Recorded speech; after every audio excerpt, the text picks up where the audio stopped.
You broke your fast, and now you can't think straight. Eyes heavy, brain foggy, and it's only 1 p.m. You ate healthy, so why do you feel worse than before you ate anything at all? Every podcast told you, every article told you, every YouTube channel told you what to eat when you break your fast. Eat protein, eat whole foods, avoid the sugar spike, and you listened. You did everything right. But not one of them told you what your liver is actually doing in the 45 minutes after that food hits your stomach. Not one. Because there is a biological switch that flips inside your liver the moment food enters your system.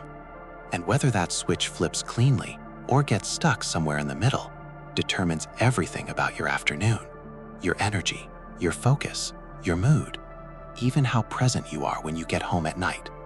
That 2 p.m. wall you keep hitting every single day, it has nothing to do with carbs, nothing to do with your sleep. It is your liver caught mid-transition, and it has been trying to tell you something for months.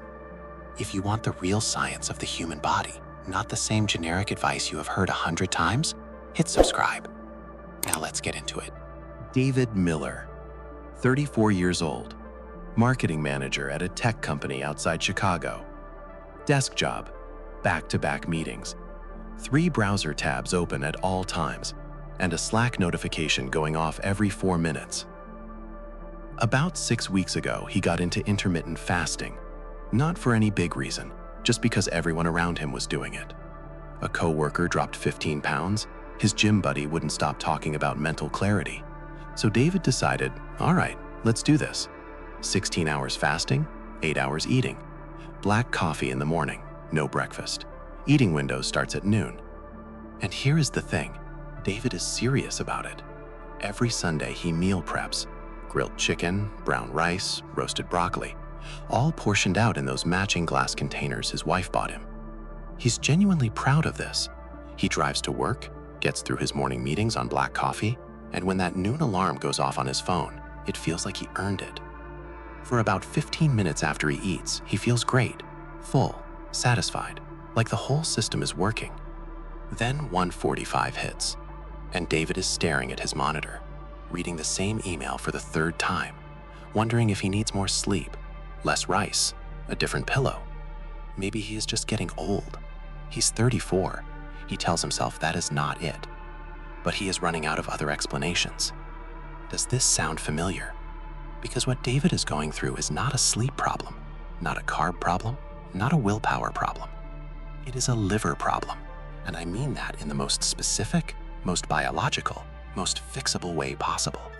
Here is what is actually happening inside his body. Let's say David last ate at 8 p.m. the night before, and it is now noon the next day. 16 hours. For all 16 of those hours, his liver has been running a full shift. Picture this. Your liver is a massive, incredibly sophisticated factory. During those fasting hours, that factory has been running the night shift. It has been manufacturing glucose from scratch, pulling from amino acids and fats, because your brain needs fuel and no food is coming in. It has been cleaning, processing, filtering, reorganizing the entire warehouse. The liver during a fast is not resting. It is running one of the most demanding operations in your entire body. And this is actually why so many people, David included, feel surprisingly sharp and focused during the fast itself. The brain is getting a clean, steady, liver-manufactured fuel supply. The whole system is humming. Everything feels dialed in. Until noon, until the food arrives. Because the moment food hits David's stomach, the moment that first bite of grilled chicken goes down, his liver receives a hormonal signal, a significant one. And that signal says one thing: stop everything you are doing and completely restructure how this factory operates. The liver has to shut down glucose manufacturing, switch from burning fat to storing it, ramp up bile production to handle the incoming dietary fat, begin rebuilding its glycogen stores from the carbohydrates in that brown rice, and keep running full detoxification of everything flowing in from the digestive system. This is not flipping a light switch. This is reorganizing an entire factory in real time while it is still running. And here is the part that genuinely surprised me when I first understood it. Researchers found that the speed at which you eat your first meal after a fast plays a significant role in how disruptive this transition becomes. David ate his meal prep in about 12 minutes. He had a 1 p.m. call to get to. 12 minutes. And what that means biologically is that his liver received the nutritional equivalent of an emergency all-hands meeting with absolutely zero advance notice. Every hormonal signal arrived at once. Insulin spiked fast. The liver had to drop everything and restructure immediately. No transition period, no gradual shift. And during that chaotic mid-switch period, the brain loses its clean, reliable fuel supply. The liver is mid-restructuring. Partially processed lipids are entering the bloodstream before the liver has properly packaged them. Inflammatory signals briefly rise as the liver's immune cells respond to the incoming food load. And David's brain, the same brain that was sharp and clear at 11:45 a.m., is now running on an unstable, fluctuating supply for somewhere between 30 and 60 minutes. That is the fog. That is the wall. That is why David is rereading that email. Not because of the rice, not because of the pillow, because his liver is mid-transition, and his brain is caught right in the middle of it. And here is what bothers me about this. Most people, David included, respond to that 1:45 crash by reaching for coffee, or something sweet, a granola bar from the desk drawer, which sends another hormonal signal to a liver that is already in the middle of reorganizing itself. It is like calling an emergency meeting inside a factory that is already being rebuilt. You are not helping. You are genuinely making it worse, and the cycle just keeps going. But here is where David's story changes, and here is where yours can too. Once you understand what the liver actually needs during that transition, the fix is not complicated, not expensive. You do not need a new diet or new meal prep. You just need to work with your liver's transition instead of accidentally working against it. It is not about eating less.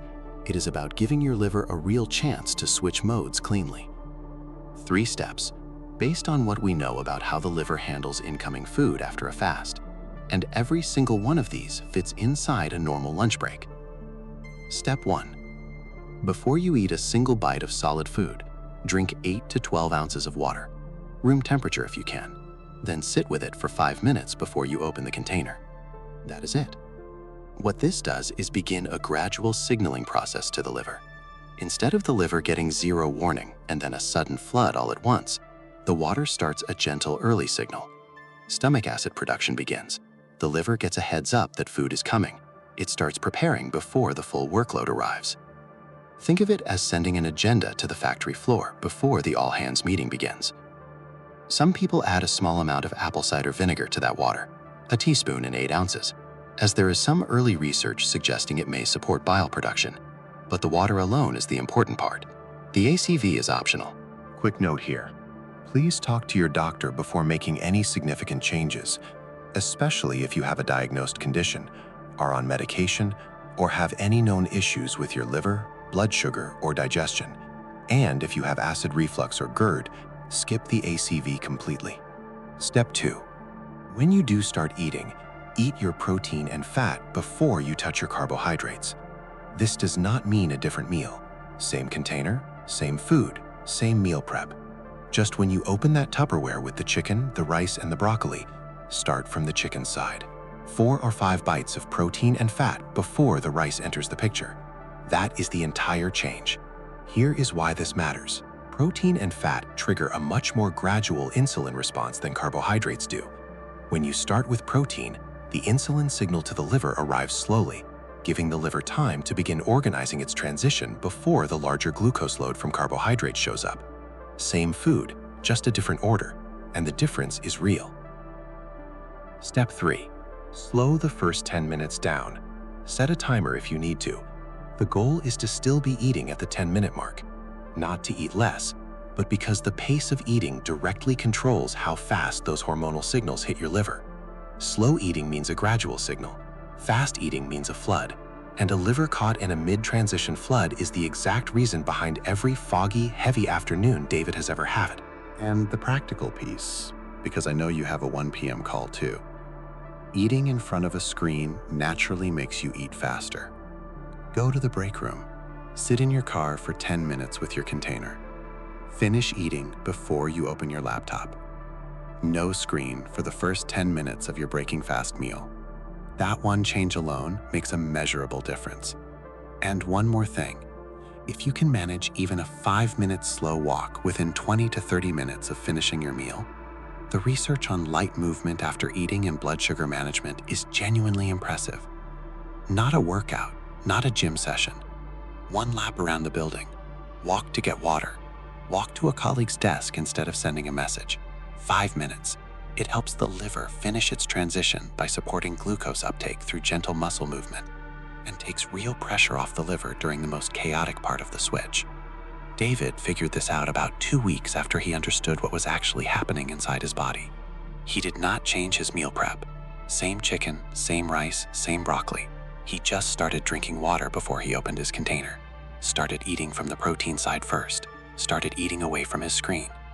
And somewhere around day 9, he noticed he made it to 3 p.m. without reaching for coffee. He thought it was a coincidence. Then it happened again the next day, and the day after that. He still has his afternoon coffee sometimes, but now it is a choice, not a rescue mission. And he told his wife that for the first time in a long time, he actually feels like himself again when he gets home at night. That part got me. Your liver is not broken. It is not failing. It is doing an extraordinarily complex job, and it has been waiting for support and understanding from the one person who matters most, you. Now you know what is happening. Now you know why. And now you have a real starting point that fits inside your actual life. Tell me, which one of these hits closest home for you? A, brain fog right after eating even when you ate healthy. B, that 2 p.m. energy wall that no amount of sleep seems to fix. C, feeling genuinely worse after finally breaking your fast. D, all 3. Comment A, B, C, or D below. I read every single one. Share this with one person who has been told their symptoms are just stress or just aging. One share could give them the answer they have been looking for.